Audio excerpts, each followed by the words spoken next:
давних времен якуты, еще до прихода казаков, торговали с маньчжурами, ивенками и другими северными народами. Якутские купцы возили товары в основном по тракту Лаамы-Суола, позднее переименованный в Охотский тракт. По этому тракту, якуты торговали с ивенками и другими северными народами. По свидетельству якутского воеводы Борятинского Ивана Петровича, написанного в 1671 году, якутские купцы проникали в земли бохдойских людей и вели там активную торговлю. В бохдойскими людьми казаки называли маньчжуров.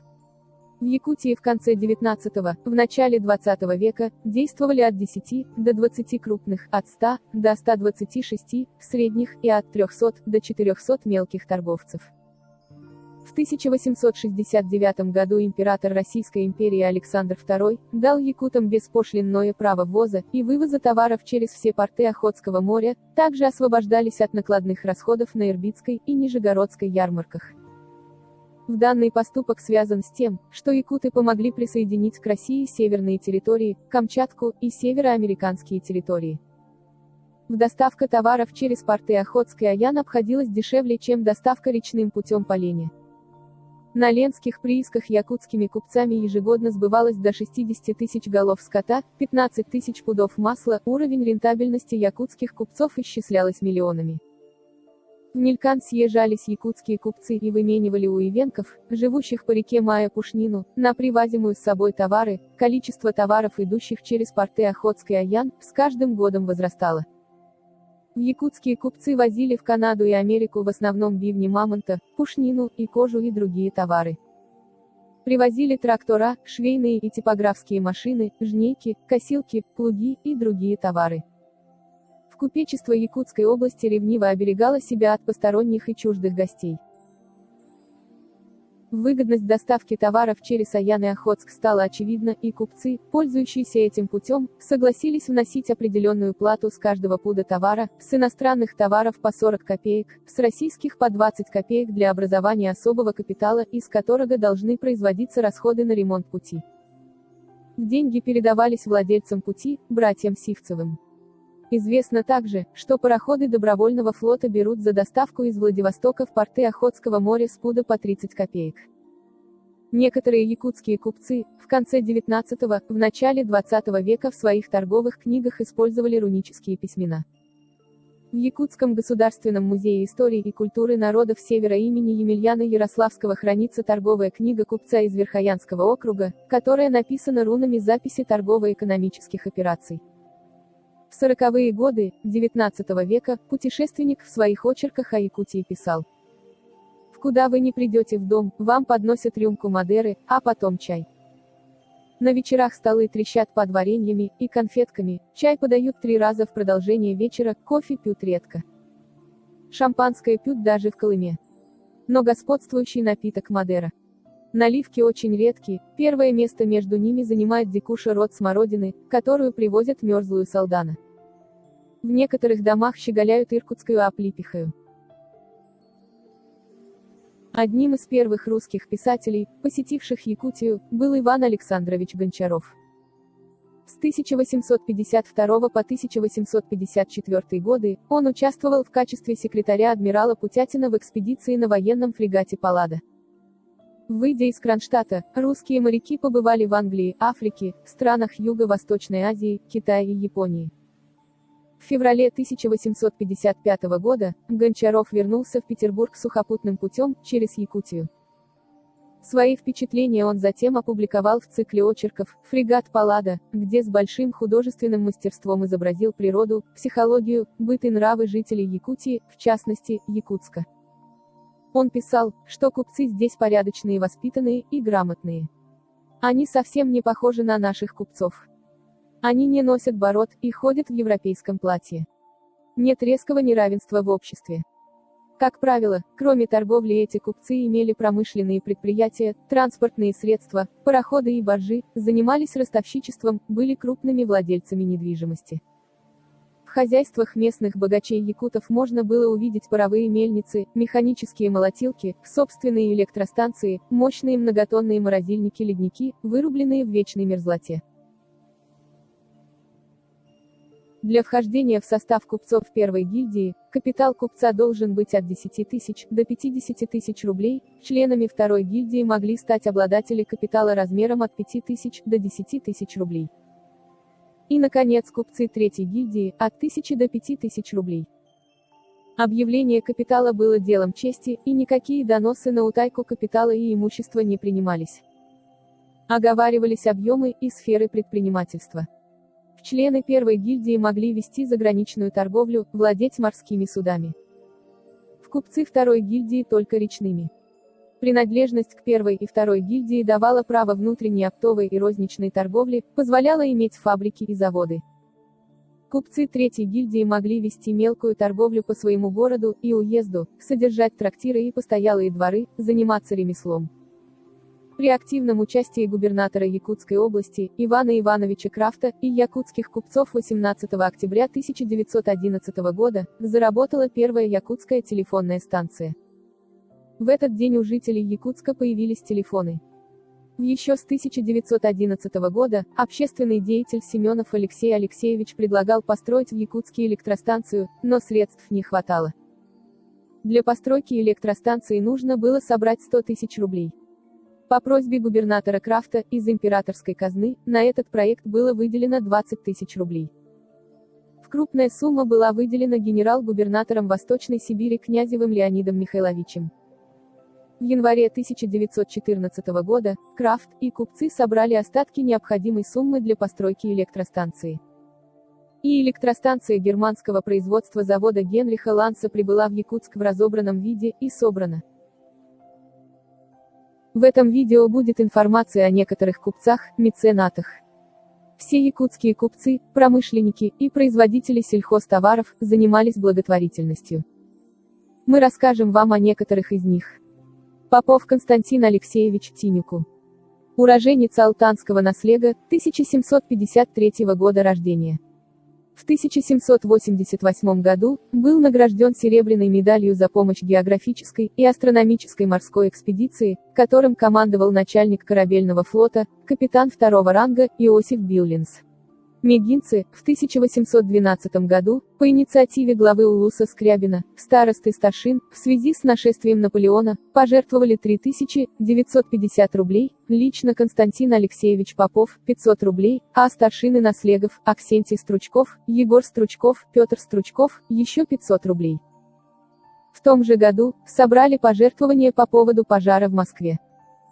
В 1815 году, Попов Тинюку, награжден серебряной саблей, а в 1819 году, награжден кортиком в серебряной оправе, за пожертвование голодающим Удского края на 2400 рублей. По его инициативе, в селе Бютейдях, была построена церковь. Лепчиков Филипп Иванович, якутский купец второй гильдии, 1810 года рождения, уроженец второго тыллиминского наслега, Восточно-Кангаласского улуса. Был главой Восточно-Кангаласского улуса. Награжден серебряным кортиком и золотыми часами. 3 серебряными и 4 золотыми медалями за благотворительную деятельность. Подарил свой большой дом в городе Якутске, для размещения городского приходского училища. Затем его сын Афанасий Филиппович, купец второй гильдии, со своими братьями в 1849 году, учредили торговый дом, Лепчиков и компания, и продолжили дело своего отца, они занимались скупкой шкурок черно-бурок, соболей, лисиц. Участвовали на Нижегородской и Ирбитской ярмарках. Брат Афанасия, Прокопий Филиппович, был главой Восточно-Кангаласского улуса. Идельгин Степан Иванович. 1823 года рождения. В якутский купец второй гильдии. Степан Иванович внес огромный вклад в просвещение не только Алекминского улуса, но и всей Якутии в XIX веке. Он осуществлял свою деятельность не только в экономической сфере, развивая промышленность и банковское дело, но и расходовал свои капиталы на развитие науки, образования, культуры и помощь нуждающимся. Степан Идельгин, несмотря на свое положение и богатство, близко к сердцу принимал людские беды. Он ездил в 1882 году в Санкт-Петербург на встречу к царю Александру III по вопросу открытия высшего учебного заведения в Якутии. Степан Идельгин был очень прогрессивным человеком того времени. Также он вместе с врачом Мицкевичем и якутом врачом Порядиным провел прививки от оспы в 1875 году. Самой привлекательной чертой Степана Идельгина была бескорыстная щедрость. Все свои средства он употребил только во благо общества и своего народа. Он делал пожертвования на различные благотворительные цели, строительство церквей, школ, помогал пострадавшим от пожаров и наводнений. Степаном Идельгиным было пожертвовано 565 рублей на ремонт Алекминского приходского училища. В 1865 году уездное училище было преобразовано в реальную прогимназию. Жители Якутской области пожертвовали единовременно 14 904 рубля 50 копеек, изъявили готовность вносить ежегодно, в течение 10 лет по 430 рублей на устройство прогимназии. Среди этих почетных попечителей был Степан Иванович Идельгин. По инициативе Алекминского окружного исправника Плетнева, 25 октября 1876 года на острове Кылах было открыто начальное народное училище для мальчиков и девочек. Средства на учебные пособия, зарплата учителей выплачивалась за счет пожертвований Степана Идельгина и Семена Корнилова от каждого по 210 рублей. Через год, после смерти Семена Корнилова, его обязанности будет выполнять вдова Анна Корнилова. По общественному приговору инородцев Алекминского улуса Степана Ивановича Идельгина, купца второй гильдии, представили на звание почетного блюстителя Алекминского церковно-приходского училища, что было утверждено генерал-губернатором Восточной Сибири. В 1870 году сгорело здание Якутской духовной семинарии, уничтожившей полностью здание, библиотеку, имущество, документы училища с 1818 года по 1830 год и дела духовной семинарии. На месте пожара было построено новое здание училища. В 1882 году на средней части здания была построена надстройка в виде мезонина для помещения актового зала, библиотеки и церкви. Средства на сооружение и украшение храма были выделены Степаном Ивановичем Идельгиным. В 1881 году он выделил огромную сумму для покупки научной литературы для публичной библиотеки.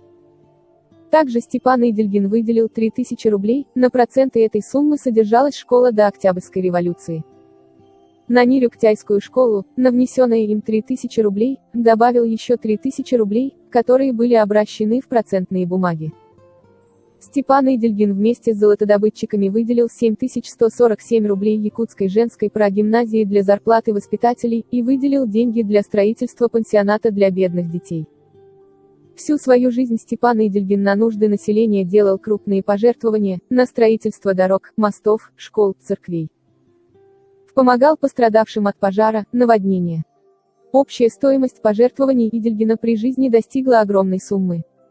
В 1871 году он построил деревянный храм византийского стиля на острове Кылах, где израсходовал 12 тысяч рублей. 5000 рублей пожертвовал на строительство больницы в селе Первый Нирюктяй. Построил в Первом Нирюктие каменную церковь. На это дело израсходовал 63 тысячи рублей. Им была построена также и деревянная церковь в этом селе. В 1883 году он пожертвовал 2000 рублей на строительство консистории в Якутске. Степан Идельгин также оказал большое содействие в строительстве церковно-приходских школ, училищ города Якутска. Степан Идельгин пожертвовал школе свой прекрасный дом в городе Алекминск, куда школа перевелась с острова Кылах в 1888 году. За благотворительные дела Степану Идельгину император подарил ему парадный кафтан с золотисто-ажурным оформлением малого цвета и серебряный кортик с возведением ему звания почетного инородца. Николай Дмитриевич Эверстов, сэр БК, якутский купец первой гильдии. Уроженец села Мадут, Намского улуса, 1827 года рождения. Николай Дмитриевич одевался просто, жил скромно, но в деловые поездки все же одевался как богатый, черный фрак, белые сорочки и перчатки, останавливался в самых дорогих гостиницах, ездил только на каретах. Якутские купцы, оплачивая в российских банках, могли выписывать китайский чай у русских торговых фирм, в китайских городах, Ханькоу, Харбине, Шанхае. В 1909 году он перевел из Санкт-Петербургского русского торгово-коммерческого банка 32 502 ланей серебра в адрес торгового дома Литвинов и компания в Китае для оплаты покрытия заказов остатка товаров за 1908 год и нового 1000 ящиков по 80 досок кирпичного чая. В 1909 году он завез 1015 ящиков, а в 1910 году 2125 ящиков. Чай доставляли из Китая в порты Аян, Охотск, Ала, на пароходах камчатского купца первой гильдии Филипп Пеуса, позднее назывался Добровольный флот. Вдалее зимним путем чай перевозили в Нелькан, оттуда сплавляли по рекам Мая, Алдан и Лена. Николай Дмитриевич вначале выписывал по 500 ящиков чая в год, затем по 1000-2100 ящиков. Доставил из Европейской России и Сибири 5000 пудов хлеба, 5000 пудов сахара, 1000 пуд мануфактуры и 1000 пуд железных изделий, всего 12 тысяч пуд. Выкупил 2 вагона табака у фирмы Вахромеев. Кроме торговли в Якутске содержал 2 лавки в Иркутске, дважды выезжал в Европу. Николай Дмитриевич помогал всем нуждающимся. В 1901 году был удостоен звания советника коммерции и потомственного почетного гражданина. 11 февраля 1911 года им был учрежден городской общественный банк в городе Якутске. Жертвовал крупные суммы в семинарии. Примерно в 1886 году вложил в женскую гимназию 4000 рублей, в мужскую гимназию 1500 рублей, пожертвовал сиротам 1228 рублей. Но это не единственные пожертвования Эверстова, были и другие менее заметные. Никифоров Гавриил Васильевич, Маньят Ахвола, якутский купец первой гильдии, происходил из богатой купеческой семьи. 1845 года рождения. Гавриил Васильевич продолжил дело своего отца и деда. Имел широкие торговые связи за рубежом, сотрудничал со многими известными фирмами, в торговом мире пользовался прекрасной репутацией. Историк Владимир Пестелев в книге «История Якутии в лицах» пишет, якутскую пушнину он продавал не только на аукционах Парижа, Лондона, но и Токио, и Сан-Франциско. Никифоров первым из Российской империи основал магазин в Канаде и поставлял оттуда трактора в Якутию. А также то, что в 1911 году он первым привез в Якутск машину, Форд, и провел ее испытания на Зеленом лугу. Исследователи особо отмечают меценатскую и благотворительную деятельность Гавриила Васильевича. На его средства были построены несколько школ, в том числе и Эмиска, Тыл-Лыминская школа. Содержание, включая выплату жалования учителям и довольствие учеников, он оплачивал сам. Кроме этого, на свои сбережения Гавриил Васильевич Никифоров в 1898 году построил здание управы Восточно-Кангаласского улуса, а в 1916 году, вместе с Семеном Барашковым и Артамоновым вложил средства в строительство двухэтажного пансиона в Якутске для детей из неимущих семей, бывшая 7-я школа на улице Белинского. На пожертвованные ими средства выучились многие молодые люди из бедных семей. В 1909 году Никифоров помог в строительстве музея и библиотеки в городе Якутске. На строительство Аянского тракта выделил 10 тысяч рублей, 5 тысяч рублей на учреждение культурно-просветительного общества Саха-Амук. В засуху 1897 года Эмискому наслигу Батурского улуса пожертвовал 100 вазов сена. Также вместе с отцом Василием Семеновичем Никифоровым, он внес 8 тысяч рублей в казначейство, тем самым освободив жителей своего наслега от податей и налогов. Гавриил Васильевич Никифоров пользовался среди населения большим авторитетом. 6 лет был депутатом городской думы, а также членом многих просветительских комитетов и обществ, в том числе членом попечительского совета женской гимназии. В 1915 году вместе с Кушнаревым являлся членом комитета по обеспечению армии теплой одеждой. Министр финансов утвердил его членом учетно-судного комитета Якутского отделения Госбанка. За эти заслуги Гавриил Васильевич Никифоров был награжден 2 серебряными медалями на Станиславской ленте, Святого Владимира и 1 золотой медалью на Анненской ленте. В декабре 1919 года, с приходом советской власти, его магазины и склады были опечатаны, а затем конфискованы. Узнав о предстоящем аресте, Никифоров вынужден был навсегда покинуть родную Якутию. Среди якутской эмиграции Гавриил Васильевич быстро стал наиболее заметной фигурой. За границей Никифоров вначале торговал в Мугдене, затем открыл магазин в Харбине, где имел на счетах в Русско-Азиатском банке большие вложения. Он поставлял в занятую японцами южную часть Сахалина мануфактуру, чай, табак и получал оттуда пушнину. В эмиграции он жил с сыном Анатолием и зятем Кузьминым, который был его ближайшим помощником. Позже Никифоров переехал в Японию. По некоторым данным, там он женился вторично на дочери русского иммигранта. От первого брака у него было 3 дочери и 5 сыновей, также приемные дочь и сын. Его сын Василий погиб в 1918 году в Тобольске, при попытке с группой офицеров спасти императорскую семью. После 1945 года следы Гавриила Васильевича теряются. Кривошапкин Николай Осипович. 1837 года рождения. Отец Николая, когда дети подрастали, выделял им скот, чтобы они начали самостоятельно вести свое хозяйство. Николаю досталось 150 голов скота. Но он все промотал разгульной жизнью и игрой в карты. У него ничего от наследства не осталось. Встретившись на Исахе, летнем народном празднике, брат принародно обругал его, лишь один отец заступился, сказав, что он умный и непременно все исправит, и встанет на ноги. Занялся выгодной перевозкой соли из Якутска в Охотск, немного скопив денег, начал свое предпринимательство, скупленные товары в Якутске обменивал на пушнину. Оплачивал за земляков подати, задолженность взыскивал мехами, скотом и маслом. Никогда не обижал нанятых работников в оплате, а люди его не подводили в выполнении его контрактных обязательств, и дело процветало. Со временем его торговля расширялась, охватывая все новые районы. Товары раздавал в долг. В хозяйстве у Кривошапкина уже было по домашнему реестру 1910 года 1000 конного и рогатого скота, и ездовых оленей 300 голов. В 1860 году его Аймикон-Абарагонский наслег потерял 2000 голов рогатого скота, и 363 семьи стали нищими. Тогда Николай Осипович раздал им свой скот. И опять остался без скота. В последующие урожайные годы с помощью спасенных им людей, быстро восстановил свое поголовье, но с 1910 года из-за старости сократил численность поголовья скота. За порядочность, умение вникать в нужды бедствующих, готовность всегда прийти им на помощь Кривошапкин пользовался большим уважением и авторитетом у населения. 7 лет служил старостой, 14 лет старшиной Аймикон-Абарагонского наслега, Баягантайского улуса, Якутского округа, и участвовал в работе первого областного съезда якутов. В якутские губернаторы прислушивались к его мнению, фирмы охотно с ним вступали в деловые отношения, так как он всегда четко и своевременно выполнял свои обязательства. Введение скотоводческого хозяйства удачно сочетал с торговлей. Дважды в год выезжал по торговым делам по улусу.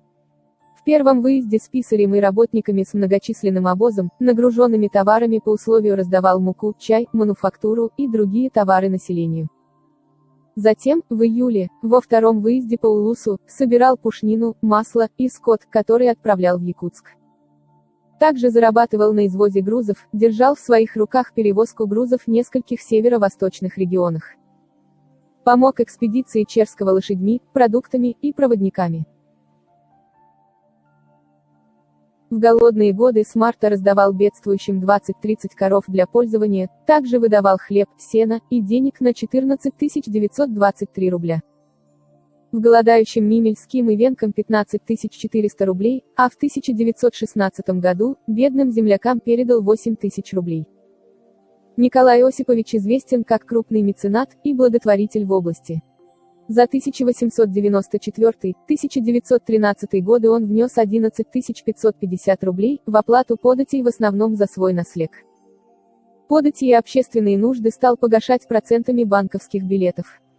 В 1910 году, вложив в казначействе 8 тысяч рублей на зарплату письмоводителя и народной управы 7 тысяч рублей, на стипендию 10 тысяч рублей, на внутренние повинности 2500 рублей, на оплату ИСАКа 1050 рублей. В 1913 году 8 тысяч рублей на губернские и земские повинности. Итого по неполным данным на 36 750 рублей. Всего за эти годы на эти цели истратил на 69 113 рублей. Перечислим адресное пожертвование за тот период: на стипендию учащихся 5000 рублей, на Якутское реальное училище 5200 рублей, на строительство школ и училищ 1015 рублей, итого 11215 рублей. Передал судосберегательной кассе, музею, экспедиции Черского и больнице 1850 рублей.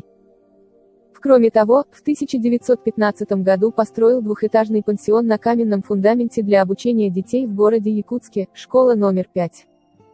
В 1916 году выдал на нужды войны 10 тысяч рублей, 8 тысяч сельчанам. В 1917 году купил на 100 тысяч рублей библиотеку для культурно-просветительного общества «Саха-Амук». В 1918 году на 10 тысяч рублей построил мосты между речкой Таатта и Алданом, которые были уничтожены пожаром. В 1919 году обратился в Якутскую областную земскую управу о передаче 300 тысяч рублей, из которых 200 тысяч рублей предназначались на содержание пансиона при Аймиконском земском училище и 100 тысяч рублей на нужды Аймикона Барагонского наслега. За благотворительность его наградили орденом Святой Анны третьей степени, 3 золотыми медалями, 2 серебряными, удостоился звания почетного инородца. Участвовал в работе съезда якутов в 1912 году. В документально оформленные благотворительности Николая Кривошапкина спасли его от репрессий. Хотя он был 3 раза женат, у него не было детей. Кушнарев Петр Акепсимович, якутский купец первой гильдии, родился в селе Павловск, Якутской области, в 1877 году. Его отец, Акепсим Михайлович, якутское имя Хапсы, также был якутским купцом первой гильдии, был меценатом. Акепсим, благодаря своим способностям и знанию якутского языка, смог заработать миллионное состояние. Также Акепсим Михайлович был благотворителем и развивал социальную культуру общества. На собственные деньги он выстроил приют для нищих и бедных людей, так называемый ночлежный дом, в котором всегда можно было получить бесплатный горячий ужин. Финансово помогал в построении женской гимназии и библиотеки имени Пушкина, школ и жилых домов. Семья Кушнаревых была образцовой, в ней царила любовь, уважение и беспокойство друг о друге. В 1897 году его капитал оценивался в более чем 1 миллион рублей. После смерти Акепсима, часть наследства получил сын Петр, вторая часть была отдана вдове Екатерине Матвеевне и дочери Аграфене. В 1903 году, после смерти отца, Петр Кушнарев с матерью и сестрой основали торговый дом, наследники Акепсима Кушнарева, с уставным капиталом 900 тысяч рублей. В качестве товаров были заявлены галантерея, скобяные изделия, обувь, мебель, ювелирные украшения, продовольствие, а также скупка пушнины и мамонтовой кости. Покупатели описывали, что могли приобрести заморские деликатесы, халву, пастилу, различные фрукты, шоколад и кофе. Отделения торгового дома были зарегистрированы в Москве, Иркутске, Бадайбо, Аяне, Нелькане, Среднеколымске, Булуне, Вилюйске, Охотске и в других городах. Особое внимание уделялось скупке мамонтовой кости и пушнины. Оборот фирмы в 1917 году составил около 2 миллиона рублей. Петр отличался трудолюбием, целеустремленностью, ориентацией на развитие собственного дела. В гарантии успеха выступали добросовестность, умение сохранить и приумножить накопленный капитал. Его общественная и благотворительная деятельность чаще всего имела духовный подтекст. Отмечается, что якутский купец прекрасно владел якутским языком. В те времена это считалось хорошим тоном для заключения сделок. Петр Кушнарев совместно с распорядителем фирмы, наследники Анны Громовой, Пихтиным учредили Якутское печатно-издательское товарищество. С 1915 года в издательстве выпускалась газета «Якутская окраина», на страницах которой публиковались очерки и статьи местных авторов, освещались события на фронтах Первой мировой войны. В военные годы весь сбор от продажи газеты шел в фонд помощи фронту, а также на решение важных социальных проблем жителей Якутска. Также в 1915 году купец отправил для нужд армии 1000 зайчих шкур. В магазинах торгового дома, наследники Акепсима Кушнарева, в Якутске были установлены кружки для сбора пожертвований от населения на строительство санаториев в Крыму для больных и раненых военнослужащих. Примечательно, что за один день было собрано более 400 рублей. Организация торгово-промышленной деятельности, снабжение населения Якутской области продовольствием и товарами потребления средствами собственного транспортного предприятия требовали от Петра много сил и времени. Образованный и энергичный человек с крепкой деловой хваткой сумел продолжить дело своего отца. Между тем якутский купец был известен как страстный охотник, прекрасно знавший все охотничьи места родного края. Со временем охота стала для него не только средством отдыха, но и местом деловых встреч с партнерами и единомышленниками в неформальной обстановке. На охоте велись переговоры, обсуждались вопросы развития торгового дела, создания совместных предприятий и многое другое.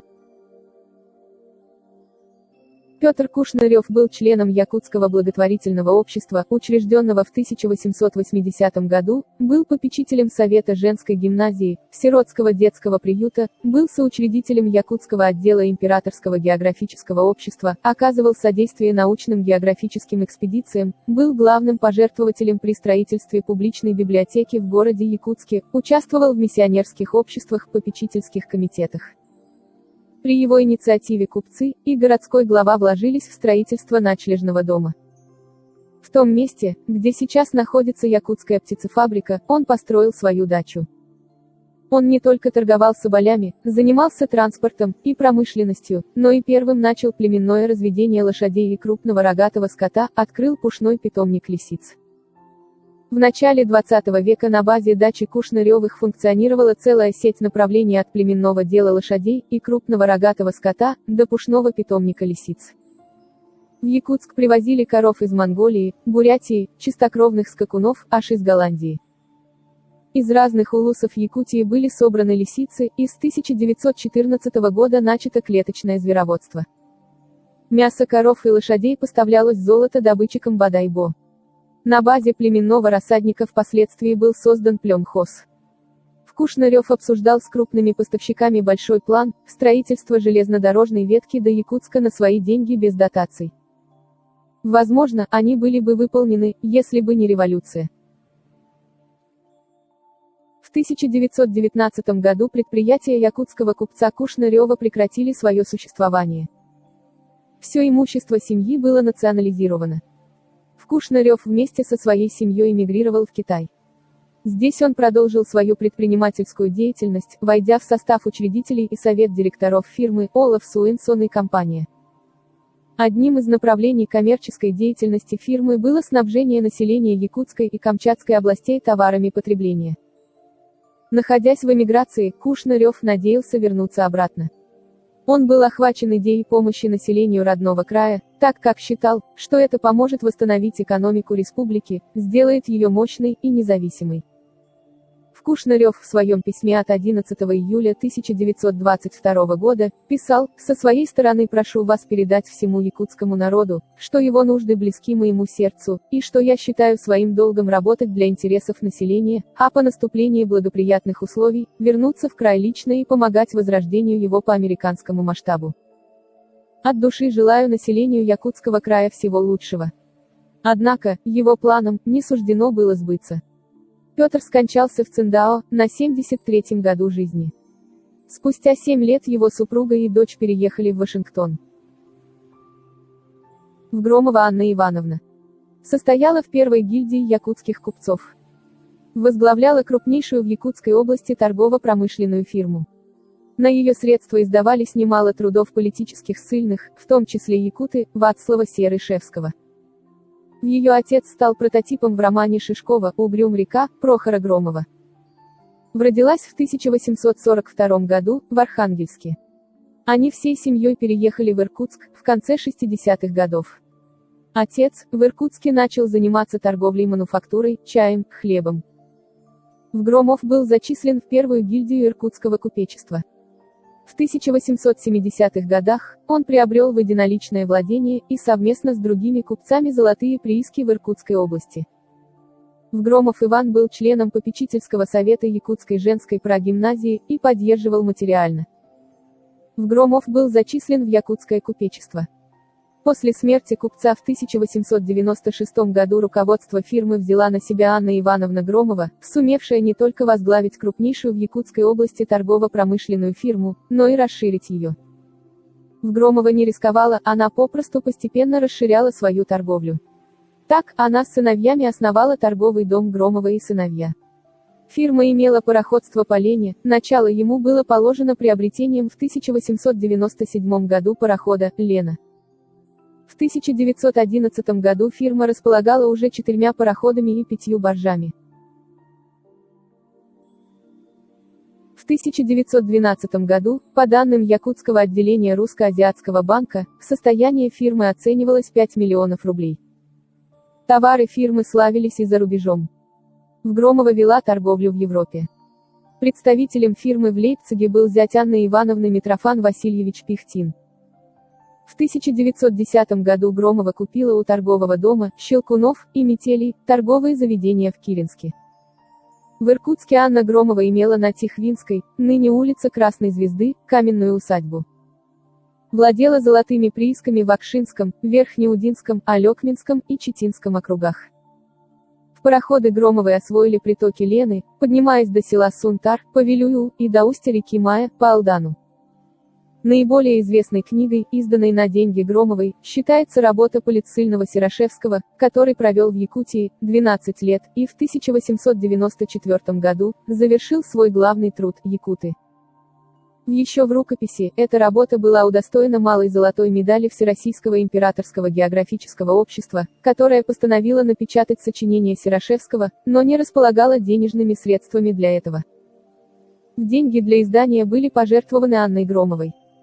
Более того, Громова по собственной инициативе отказалась от выручки от продажи книги, передав деньги для продолжения работы. В 1896 году книга вышла в свет и получила самую высокую оценку научной общественности. Также меценатство Анны Громовой коснулось и Якутского музея, который всецело обязан ей за помощь. Большие услуги она оказала и Восточно-Сибирскому отделу Русского географического общества, Парижскому географическому обществу и другим научным учреждениям. Ряд школ, учебных заведений Якутска и других городов открыты при ее содействии. В 1905 году она учредила в селениях по всей Лене библиотеки. Захаров Петр Илларионович. В Якутский купец первой гильдии, меценат. Уроженец Догдагинского наслега Кангаласского улуса Якутской области, 1847 года рождения. В свое время он оказывал поддержку географическому обществу, собирая ценные экспонаты для выставок, в том числе материально, помогая научным экспедициям. Петр Захаров был избран членом делегации, отправляющейся на коронацию Николая II.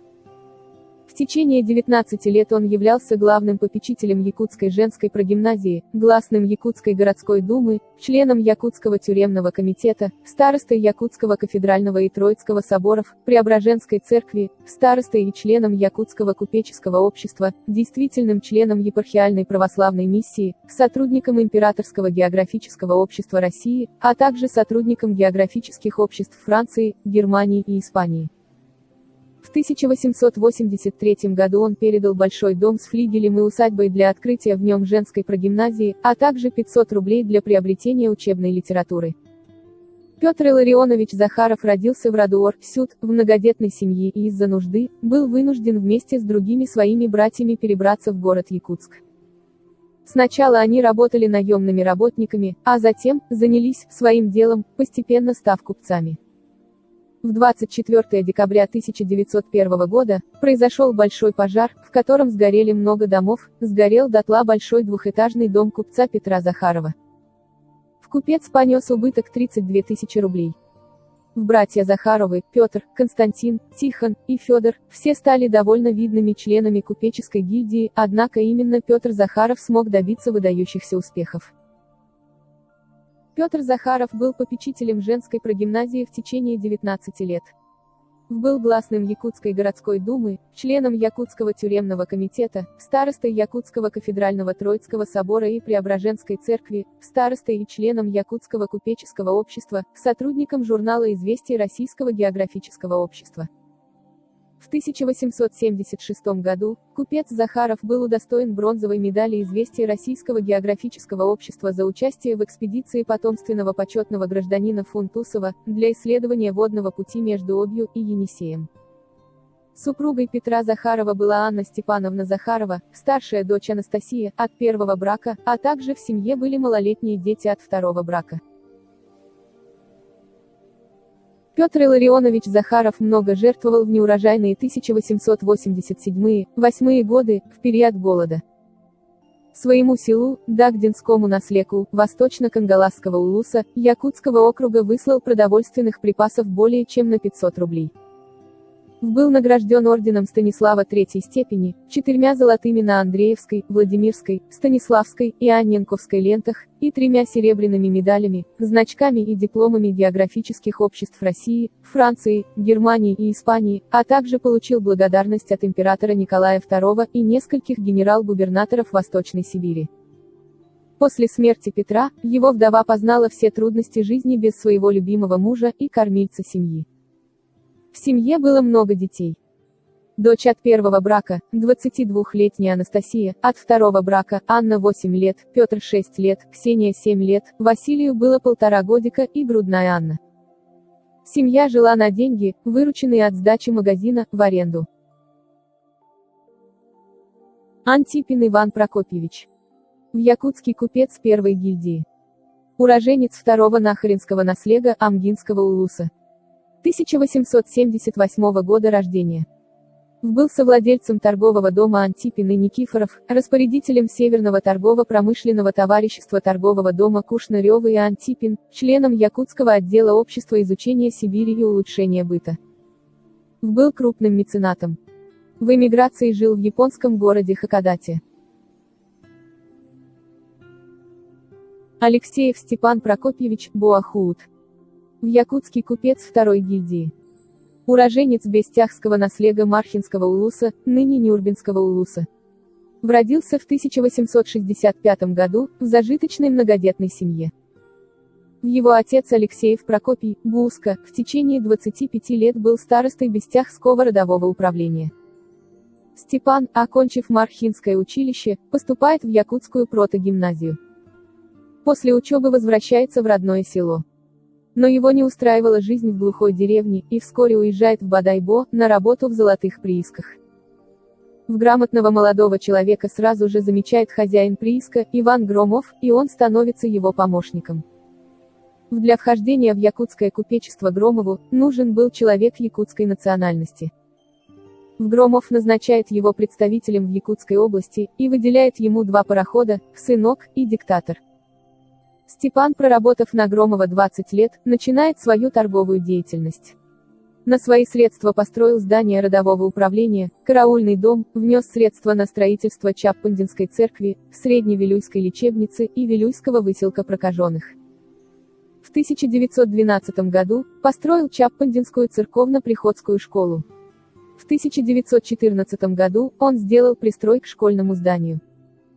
Степан Прокопьевич был учрежден попечителем школы.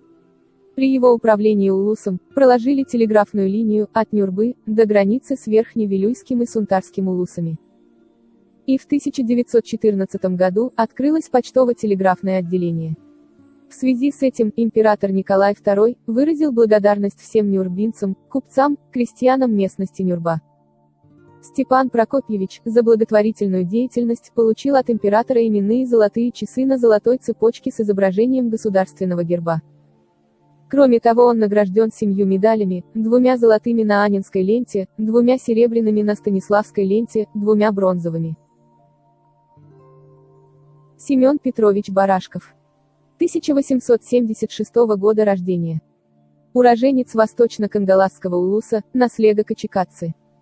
Получил 4-классное образование, затем учился в Якутском реальном училище вместе с Кулаковским, будущим якутским писателем. Семен Барашков еще в молодые годы работал на доставке на золотые прииски разных товаров. Был одним из основных поставщиков мяса и масла на бодайбинские прииски, был надежным и уважаемым кредитором. За короткое время он в совершенстве освоил финансы и экономику того времени и заработал солидный капитал. Затем возвращается на родину и организовывает фермерское хозяйство, занимался породистым животноводством и коневодством, земледелием, землеустройством. В 1910-1912 годах домашним учителем содержал Кулаковского, своего друга. Живя в Кочекадцах, Алексей Елисеевич Кулаковский написал свои известные поэмы «Сон шамана», «Дары реки» и знаменитое «Письмо якутской интеллигенции». В 1913 году на свои средства приобретает паровой двигатель с генератором электроэнергии.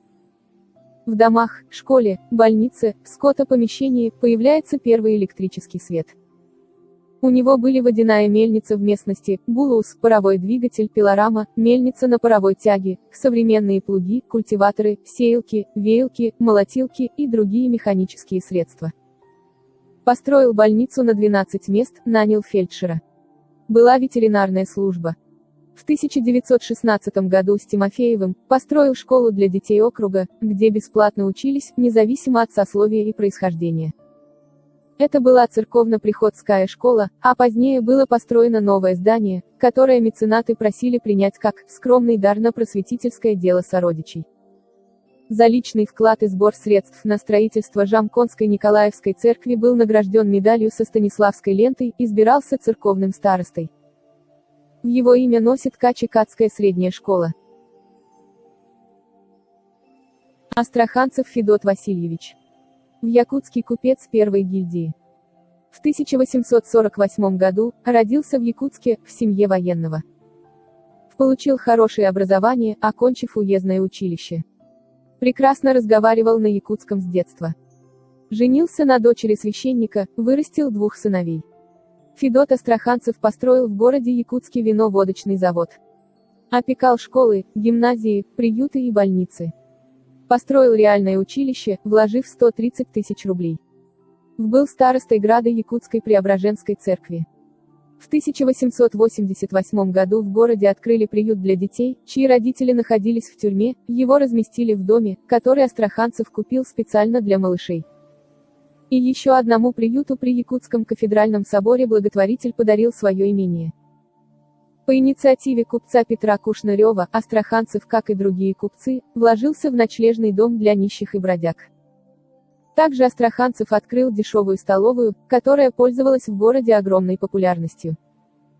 Но главное пожертвование Астраханцева произвело в Якутске настоящий фурор. В 1914 году Федот Васильевич передал городу 1 300 000 рублей. Это случилось за 2 года до смерти благотворителя. Он составил завещание, в котором оговорил условия, на которых Якутск получит это огромное состояние. Федот Васильевич указал, что деньги нужно потратить на строительство бесплатных школ, женской гимназии, церкви, каменной хирургической больницы с аптекой, лаборатории с полным оборудованием. Когда завещание публично огласили, Астраханцева избрали почетным гражданином Якутска и вывесили его портрет в зале Думы. Астраханцев успел совершить еще одно крайне полезное дело. В 15 году, в разгар Первой мировой войны, когда в Якутске объявили сбор средств и теплых вещей для русской армии, Федот Васильевич сделал солидное пожертвование – 1000 рублей. К сожалению, деньги, завещанные Астраханцевым городу, не успели поработать на благо Якутска. Федот Васильевич умер в 1916 году. Через год грянула революция, и почти 1,5 миллиона рублей канули в неизвестность.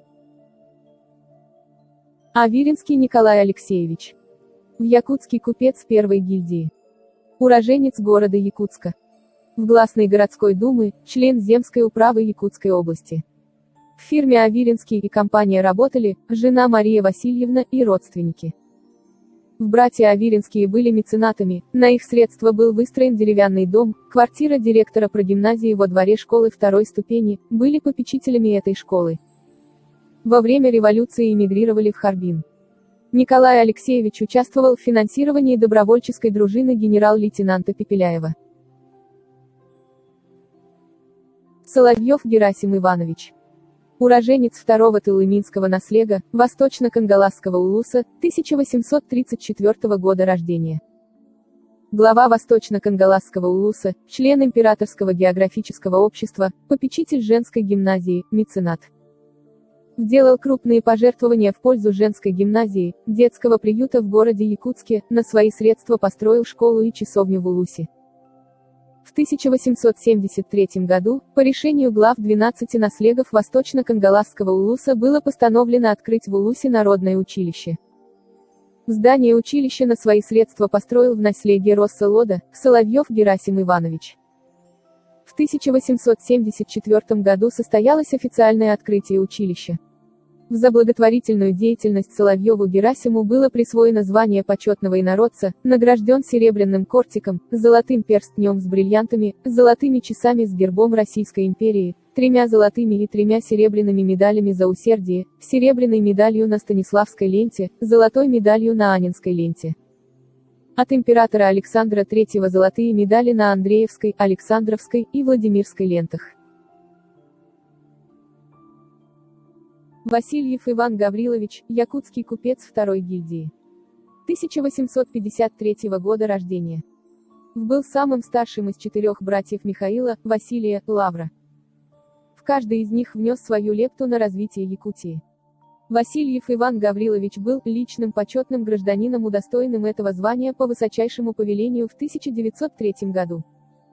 Также он был директором Якутского попечительского комитета, попечителем Якутской гражданской больницы, депутатом Якутской городской думы, членом городской управы, а одно время даже являлся главой города Якутска.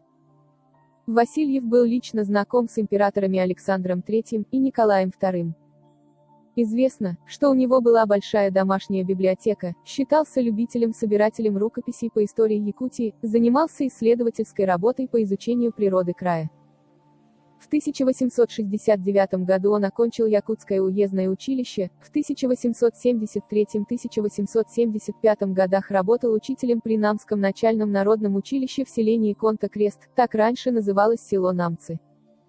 В 1886 году он был избран членом Якутского тюремного комитета, в котором состоял с 1886 по 1890 год.